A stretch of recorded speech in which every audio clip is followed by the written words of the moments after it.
Hey guys, let's get more news about Warriors, but first, don't forget to subscribe and leave your like. Draymond Green's All-Star Game hate ripped by Oscar Robertson. Draymond Green has been making waves throughout All-Star Weekend, taking every opportunity to criticize the NBA's revamped format for the All-Star Game while serving as an analyst for NBA on TNT. However, it appears that Hall of Famer Oscar Robertson had heard enough, as he didn't hold back in calling out the Golden State Warriors forward during an appearance on SiriusXM. During All-Star Media Day, Green criticized the current NBA style, calling it boring and lacking depth since it revolves around speed and three-point shooting. His remarks echo a broader debate about the league's reliance on three-pointers, a topic that has drawn increasing scrutiny in recent years. Robertson took a jab at Green's role on the court, dismissing him as little more than a facilitator for Stephen Curry. Draymond says so much, who cares what Draymond says? It doesn't mean anything. One guy can say this, one guy can say that people either like the game or they don't. I think people enjoy the game, especially if their team can win, said Robertson. Robertson didn't hesitate to share his candid thoughts on Green. Though he didn't seem particularly upset, it was clear he had little patience for the negativity Green has been projecting. It might be boring to him because if he doesn't pass the ball to Stephen Curry, what is he doing? Not to single that out because he knows how to play basketball, but he's passing the ball to Curry more than anyone I've ever seen in basketball. It might be boring to him at times because of what he's doing, it might be boring. When he's out there, he's not shooting a lot, he's not guarding a lot, so it's boring, he continued. Fans have strongly connected with this perspective, especially given Green's ongoing critical remarks throughout All-Star Weekend. Many are calling for a more positive atmosphere, and Robertson's comments appear to reflect their frustrations. While Robertson's remarks offer a sharp critique, it's important to acknowledge that Green's impact goes beyond simply setting up Curry. His connection with the Warriors star is well documented, but his value extends to the defensive end, where he remains a vital piece of Golden State's scheme. Even if he's no longer the primary on-ball defender he once was, his defensive instincts and leadership remain crucial to the team's success. NBA All-Stars split on new tournament format. The NBA All-Star Game reached a low point in 2024. The league's annual showcase, once the anchor event of All-Star Weekend, had devolved to such an extent that the final score was 211 to 186. Players on the East team, which won, openly admitted they were chasing the first-ever 200-point total. In 2025, the NBA reformatted the All-Star Game to a tournament. 4 teams would compete in brief games to 40 points. The new format was more successful. There was a smattering of defense here and there.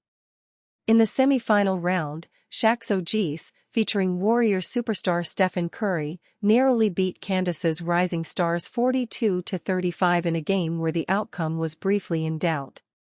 The other semi-final between Chuck's Global Stars and Kenny's Young Stars was less competitive but still relatively close. Chuck's team won 41-32.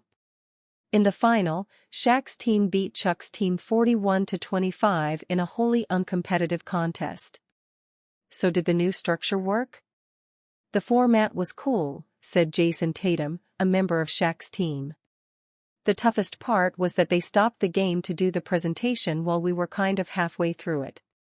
We were sitting down for 20 minutes, whatever it was. It was tough to get back into the game. But I thought it was good.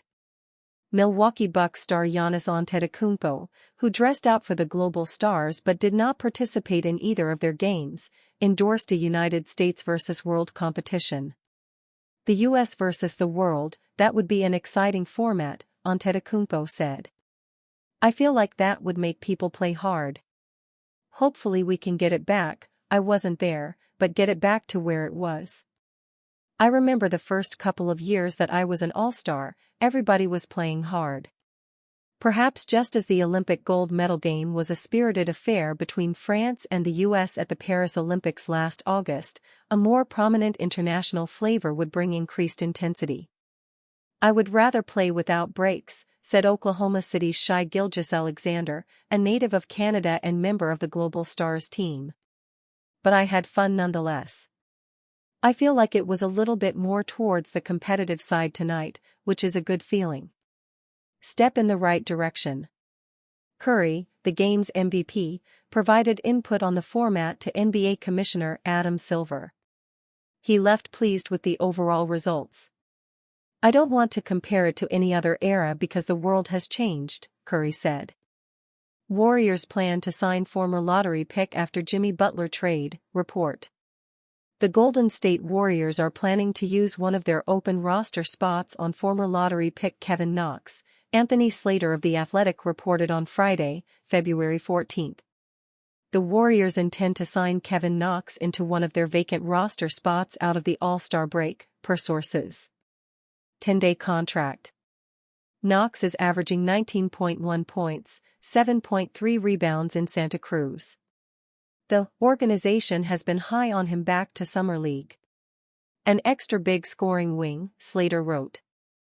The Warriors' roster dipped to 11 after trading away 4 players, Andrew Wiggins, Kyle Anderson, Dennis Schroeder and Lindy Waters III, in the Jimmy Butler trade. Warriors' post-trade plan, they quickly converted Quinton Post's two-way contract into a standard one to get their roster to 12. They have until February 20 to get it to 14 players on standard contracts. The Warriors are currently $1.3 million under the first apron hard cap. Perhaps the plan is to sign Knox and another free agent to a couple of 10-day contracts to create extra wiggle room for the Warriors to sign them if they impress, or other players in the buyout market for rest of the season contracts in March. Post's promotion also created a vacancy in one of their 3 two-way slots. Currently, they have Jackson Rowe and Pat Spencer on two-way contracts. Kevin Knox getting knocked down. Knox was on the Warriors' Summer League team and training camp roster. But he was waived before the season began and joined Santa Cruz, whose head coach is Steve Kerr's son Nick, in the G League.